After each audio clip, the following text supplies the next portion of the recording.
What is up, guys? Owen here from The Professional Builder. I'm on the line today for a hot seat with one of my members, Jesse Bennett. It's fantastic to have him on the line, and I can't wait to hear more about his story. I'll let him introduce himself, so let's crack into things. Jesse, tell us a little bit about your company, where you're from, what you're into, and then we'll get into some of the meat and potatoes. Over to you, mate. Well, we run Crimson Projects, and we're out of Prince George, British Columbia, Canada. So way up north and far away from you guys. Yeah, we specialize in new home construction. We also we run a kind of a small siding / cladding crew, as well as we do some small commercial projects as well. So what's the structure of your team then? Like different roles, the role that you play and the roles that you've got other people playing? Yeah, so right now, still currently running the office on my own, which is going to change very soon, we hope. I currently have, I run 2 foremen along with 4 other employees under those guys. So I'm obviously run the office, so I'm managing, doing project management, estimate, marketing, all those kinds of things. So being a part of TPB has been fantastic. Awesome, dude. Love it. Yeah, we've loved working with you as well. It's a pleasure to work with people that are highly motivated, ambitious to get shit done, and do the work and work the plan so they get the results. That's what we love seeing. Okay, awesome. So 2 foremen, 4 under them, yourself in the office, office manager to join in the foreseeable future. That's the next person you're hiring, is it? Yeah, that's the next person we're envisioning to hire. I do have an offsite bookkeeper and an accountant that looks after the books for me. But it would be really nice to get all that in-house for sure. Tell us a little bit about the turnover that you're doing, the number of projects that you get through annually. So I just looked at this, and one of the main things we're trying to do is get away from the smaller projects and focus mainly on the new house market. So last year we were still looking after a lot of the smaller projects with a couple of houses in there, but we did. It's a bit of a crazy number. There was 80 projects last year. Jeepers, wow. Yeah. So, and that was, obviously it's a challenge to manage that. And this year, obviously we're working toward, some larger projects and some bigger houses and making a good margin, right? Yeah, that's what we want, right? Once you've identified your niche and you identify the type of work that you want more of, it's much easier to structure your marketing to attract that work. And then once we've got that pipeline of the right kind of leads, we want to start specializing in profitability, get our gross margin dialed in, both at the front end and the back end. So 80 projects, dude, what was the impact that was having on you prior to sort of joining us and prior to, moving towards the larger projects? That's a lot of work. Well, just the sheer amount of thought that has to go into that many projects at once. Well, not at once, but throughout the year. It's pretty crazy. It's really stressful. A lot of gears that have to all kind of work together to make sure nothing goes sideways on you, right? So for me, it was continuous thought process through the evenings, through the days, constantly putting out fires. How's that changed then?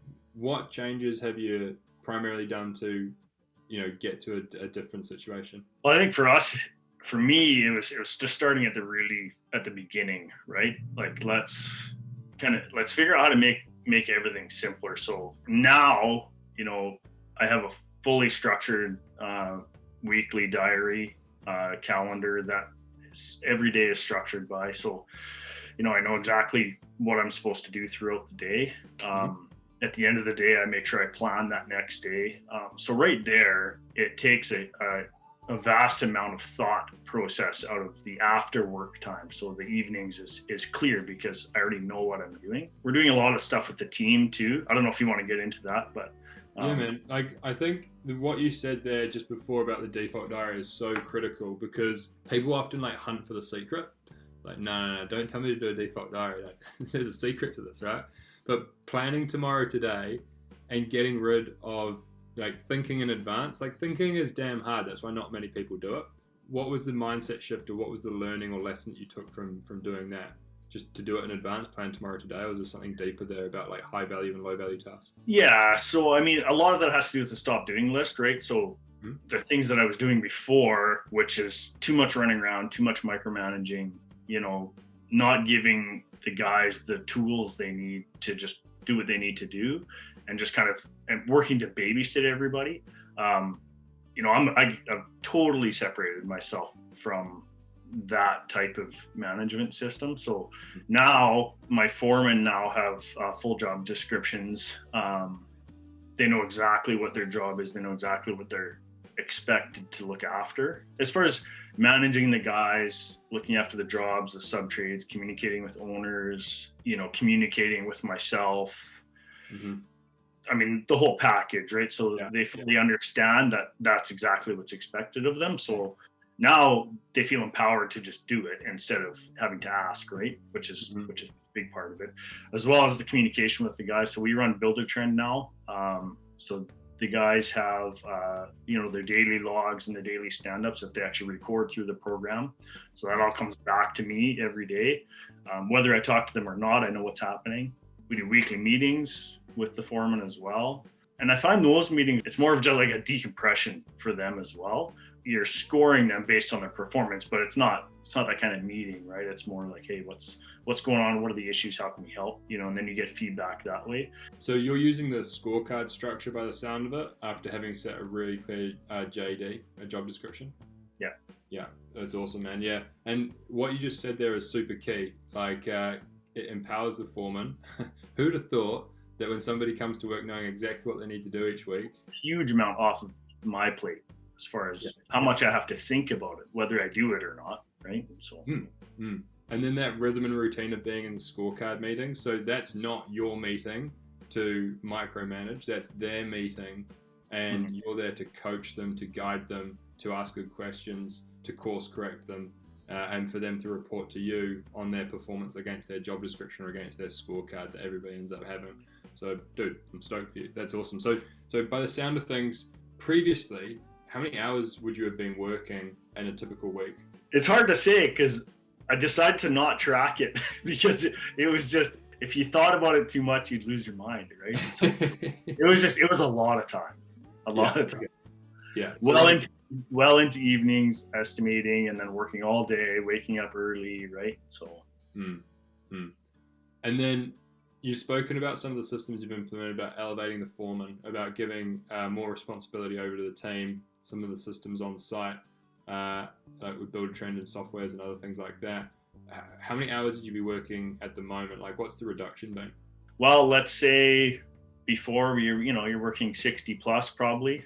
I'm under 40 now, probably. Love to hear it. Yeah, I mean, I've got a family with 4 kids, so if I can reduce that as much as possible, I do. Yeah, it's a good reminder for people as well that you're still a family man. You got 4 kids and stuff. How have you managed to make some of these changes, some of these implementations to get the results while still having the family and having the expectation of being present for them?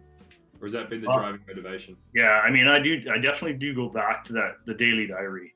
For me, being able to schedule in that time and then plan those days, like I can go through the morning and I can crush 3/4 of the stuff in 2 hours of what I need to do, right? You just put your head down and you can do it very quickly. And then working toward obviously systemizing everything. It's gotten us to a point where my days are not as busy as they used to be, not even close. Through estimating programs and marketing programs and email templates and whatever it may be, way more time in the day. Awesome, man. So by being able to buy back some of your time, you've been able to, it's kind of a loaded question. I know that you've been able to delegate to your foreman. You've been able to elevate yourself into activities that make you higher margins and more productive on site and in your marketing and your sales and stuff. So what have you been able to spend more focus and attention on as you've been growing your business over the last 12, 24 months? Yeah, I mean, we've concentrated a lot on the marketing end of it, and working to get the right type of leads to our business, which is new houses for the most part. So going through the WOW Pack, getting that finally put together, which was just recently. It took forever, but you know what? Spend a lot of time doing that, and it's showing the benefit, right? Yeah, I mean, some Facebook marketing, things like that. We've worked through some of that. Awesome, dude. So previously you were doing like 80 projects. You're doing lots of small projects. How many of the right kind of inquiries did you used to get, and how many have you got on the board at the moment? How do you track that? Well, previously prior to a few months ago, we were lucky to get, one or two, maybe 3 leads for a house in a year.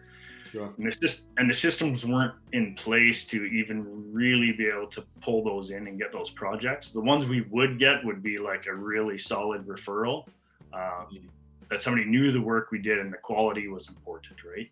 But it wasn't the marketing pulling them in at all. So, and now, I mean, on the board we have in the last month, there's 8 plus. So it's night and day difference.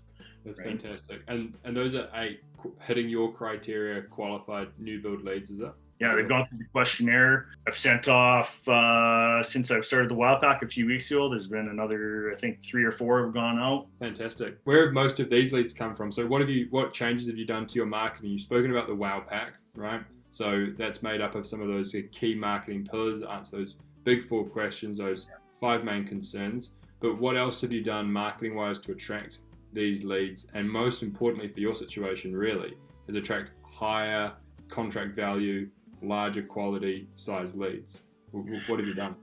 We started kind of probably 3 months before Christmas. So probably like October last year, we started doing some Facebook marketing, brand new website last year too. So that helps. Yeah. Also. Big time, man. And all of this stuff helps to really educate the client on why they should choose you, and helps to bring in those larger size contracts, Yeah.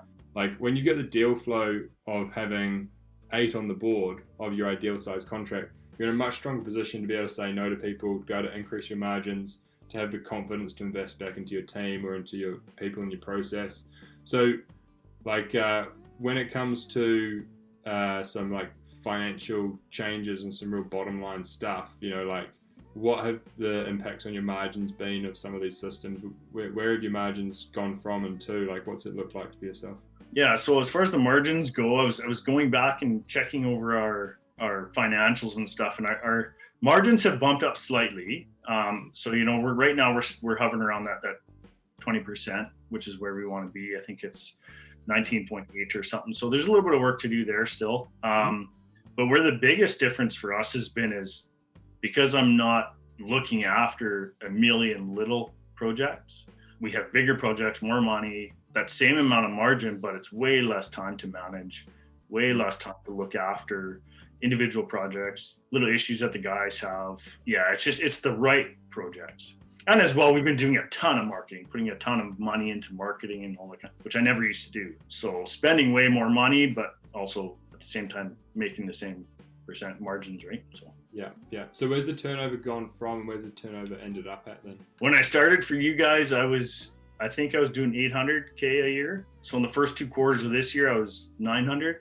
Nice. So it's over doubled. Yeah, over doubled, and the margins maintained the same as your project value's gone up in size. Yeah, and I'm expecting, obviously, with the leads that we've gotten in the last month or 2, that there's high potential for that to double yet again. So awesome. Well done, dude. You've done all the hard work and you've just worked the plan, so you've done a great job. Tell me about that confidence of signing that additional work at those good margins, because what a lot of people often fall into the trap of doing is they're trying to grow their business, they're trying to get larger size contracts, but in doing so they kind of buy those contracts by dropping their margins. You haven't done that. What's your sales process been to make sure that you've not competed on price? People have come to you wanting you as the builder. How's that worked? What have you done? Yeah, so our sales process now is the initial parts are well systemized now. So if I either get a call or an email through our contact form on our website, the very first thing that I do is I send off a quick email with the customer questionnaire. So that's in Jotform now, which is a fantastic site for anybody that's looking. It's great. Yeah, we love automating the first couple of steps in a sales process, and Jotform works great for that. Yeah. So and then just over the last week, we've had we're working with the Calendly program, the software there for them to book themselves into my calendar. So I've already had a couple do that, which is great. And then once we have that, we set that initial phone call meeting. Once again, we get them to start that initial micro commitment, right?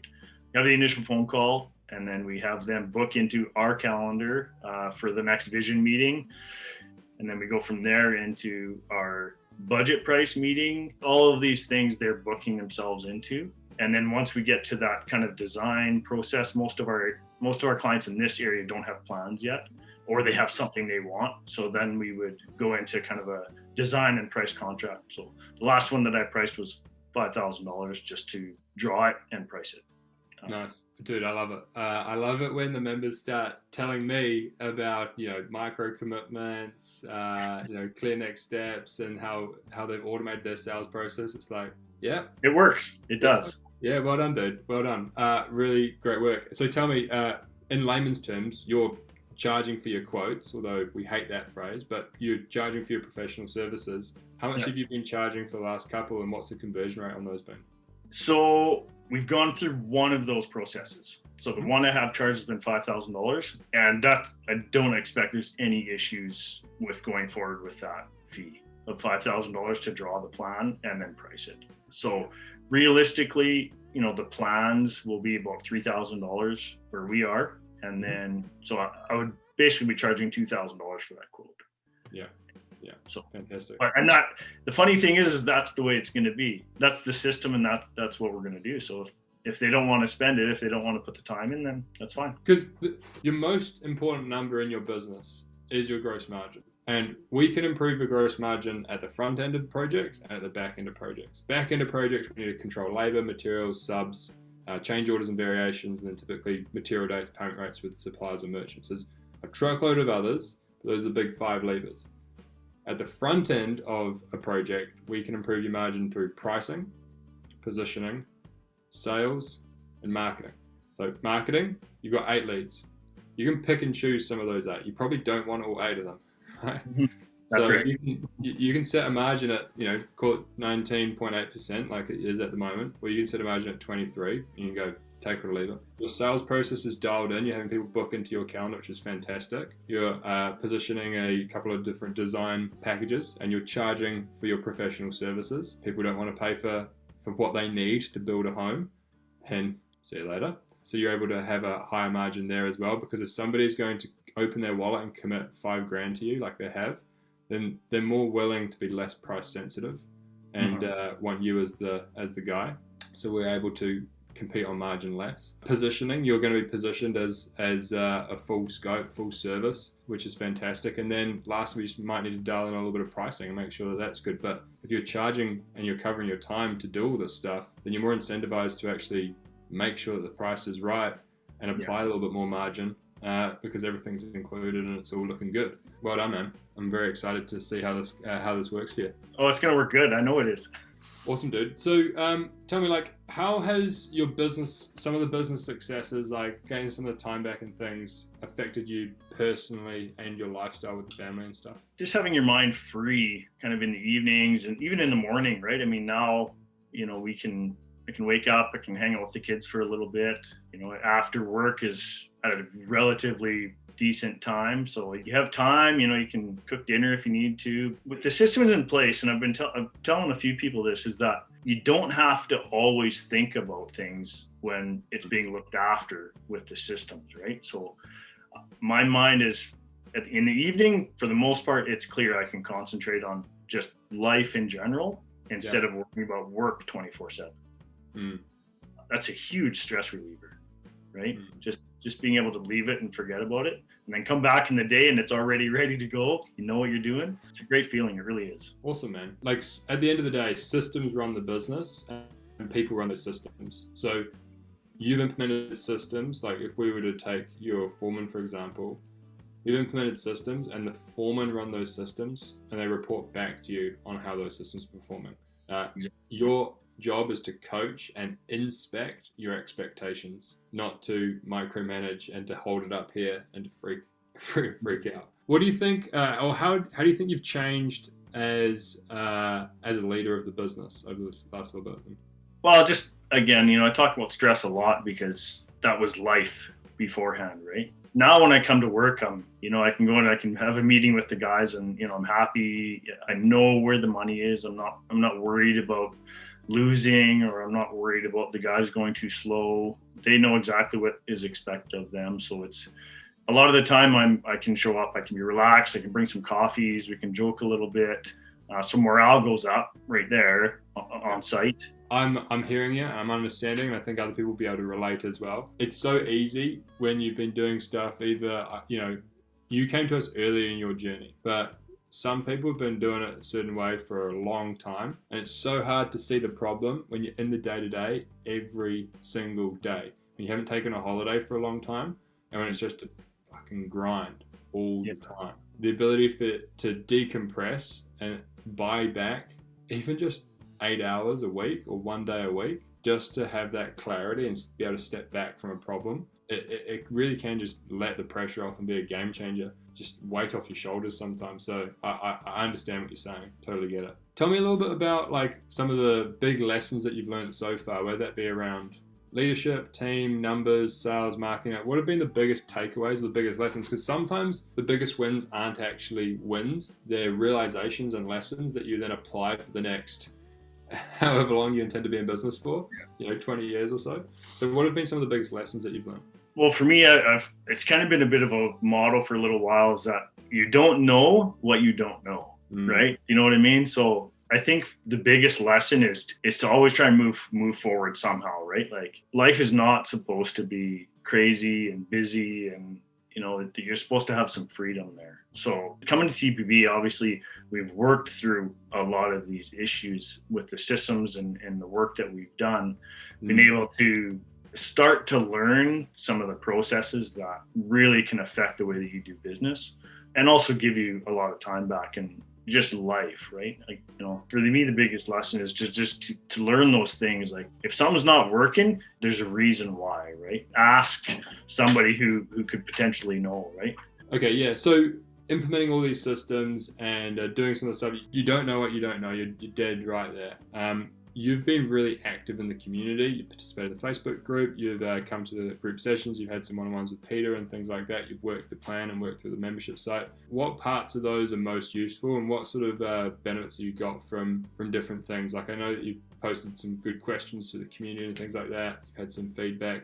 What's been the most valuable part to you? Well, we do things in the building community, and we kind of stay to ourselves, right? We have our competition that we might chat with at the supply or whatever, but you really don't ask questions. You really don't talk to each other about what the issues with running a construction business are. Yeah. You never know. Pretty notoriously tight-lipped, right? For me, being able to bounce ideas off of other guys in the same trade, off of you guys, has been really valuable to me. I find them, for myself personally, it's been more about repetition, right? So I try and get on as many of those meetings as possible, right? As many of those momentum meetings, because the more that I can hear it, the more it stays, right? And it doesn't matter if I've already heard it before. I don't leave those meetings. I just listen, right? And I'll get the more information that I can soak in, the more it's going to become habit later on. For me, it's a lot of just repetition, making sure that I hear the right things and listen to the right things and see the right things in the courses. And so for me, those weekly, put it in my diary that every week we hit those meetings up. And whether it's something we're really looking at doing or whether it's not and other people are struggling with, it's still really good to just listen. I think what you've just said there is very, very underrated. Typically, people don't need to learn new skills. They need to be reminded about their abilities and skills that they've already got. It's like, I can guarantee you that of our current membership base, most people like roughly know what to do, but they're not here to be shown, exactly what to do. They kind of know what to do. They're here to fast track the implementation and to be reminded and held accountable and to actually do it. Like, you're meant to work out, or you should go to the gym, or whatever. Whether you do it or not, it's a completely different kettle of fish, and that's what being in a community like this is about, right? It's about knowing the roadmap. So like you've said previously, get into the office, you know what you need to do, right? There's less thinking involved. There's more getting shit done involved. And is the reminder of of making sure you work on the business and doing this stuff versus I'll get to it another time and then blink and 2 years later you're in the same position, right? So, yeah. Nice. So it's a very valuable lesson. I'm pleased to hear it from yourself. Like, but it's not all rainbows and butterflies. What have been some of the main business mistakes? Is there any mistakes that you've learned from, or anything that you've had, mistakes that you've made that you've been able to lean on? The biggest thing that I still struggle with, again, being the sole guy in the office, is the tracking and numbers. And we talk about it in, the momentum sessions and all kinds of stuff all the time, but it's still, it takes a lot of time to do it right when it needs to be done. And I suck at that. I know what the numbers are, but probably a little bit later than I should. It's a good progression though, going from not knowing the numbers to now knowing the numbers, and then next we need to know the numbers in the right week. Good progression, but I understand what you mean. You want to know them faster and more on time. So that's a good mistake or good lesson. What else has there been? Not valuing my employees enough. I used to look at them and kind of go like they're just a number, right? They don't really matter. Like, just do your job, do it well, and do it fast and do it hard. And at the end of the day, I'm going to make money and you're going to stay at the same rate because you're happy.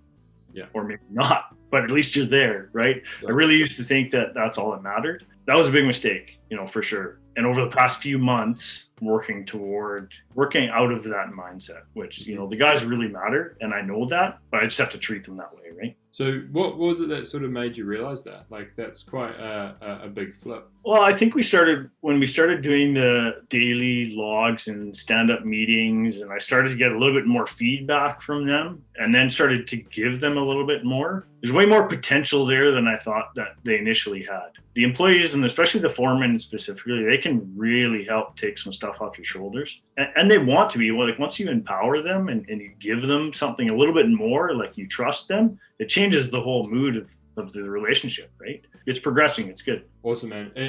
It's so interesting. It always comes back to set some clear systems, and people can run those systems, and then empower your team to run those systems and leave them to it. Your job should be the inspection of your expectations, the coaching, the course correction, making sure that they're held accountable, but it shouldn't be the micromanaging. The system should help you achieve that. So awesome, man. So what would you then say so those are some good lessons to have learned. We've covered a fair bit here. What would you say to a builder who's in the early stages of their business development? Like, what would you say to somebody starting out or looking at trying to take that next step up the builder's ladder, whatever it might look like? Yeah, I mean, when I first started, it was a lot. There's a lot of information getting fired at you without having any systems, nothing in place. It's just, it feels in that moment like you're a screw up.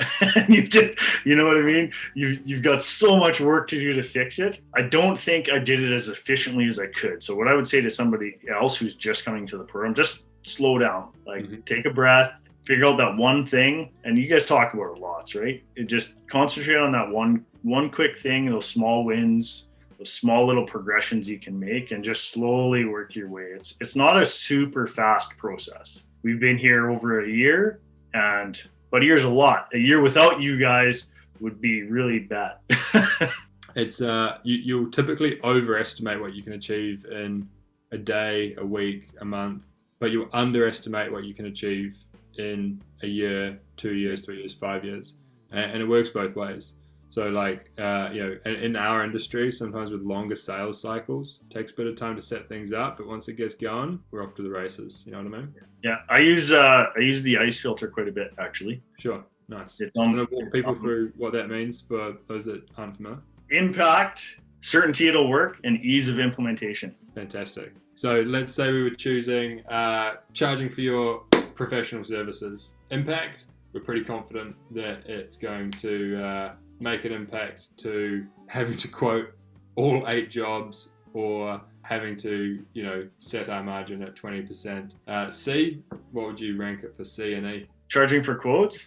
Yeah. Well, I'd say certainty it'll work is, it'd be an 8 or a 9 for sure. Impact, it's right up there, same thing, right? Yeah. 8 or 9. So, if you get 8s and 9s across the board, you should probably do that. And ease of implementation? It's just a mindset thing. It's not hard to do. Yeah. It's process and mindset. You're bang on. Awesome, man. What's next for your company? What's next for Jesse and the family and the team? So again, we're pulling these house leads in. So for us, I'm right on the verge of kind of moving into an office and getting my office manager set up, we went over my overhead costs and stuff here today to try and see where we could, move things a little bit to make it happen. So the next step for me is just increasing the office staff, just so I can get a little bit more time as well as efficiency. There's still some things that are being missed. We've talked about kind of the back costing part of it. That needs to improve a little bit. There's lots of little things. There's a lot of progression still needs to be made. So helping the office would be fantastic, as well as the professional appearance of the company overall, especially if we're getting that many leads and that many houses. We want to make sure that when people come and see us, they're confident in, that we're going to be able to look after them. Awesome, man. Is there anything that we haven't touched on that you think is important that you think we should bring up or discuss? There's definitely a light at the end of the tunnel, and we're getting there. We're not quite there. We're doing really well. I hope it's not a house of cards type of thing, which I don't think it is. But I'm really happy to be finally moving forward and progressing and actually finding out what are the right things to put in place for a business, right? A year ago I didn't know. We didn't know what those were. Like you just go, well, I do an estimate my way, but it's slow. I don't know how else to do it. So the only way to find out is by asking. And it's been really great having you guys and being able to bounce ideas off and find out the right systems to help myself, help my business, help my family. Yeah, it's been a huge improvement for sure. Awesome, man. I love it. I suppose, just to end things up, dude, we've absolutely loved working with you. You're a great bugger. You get shit done, which is awesome. And you work the plan, which is fantastic. So thank you so much for your time, man. Really appreciate you jumping on the line, discussing some stuff with us. And, here's to your success in the future. We wish you all the best and make sure that you keep crushing it. And you know where to find us. If you need any more help, we want to see you succeed. You bet. Thanks, Owen. Awesome, man.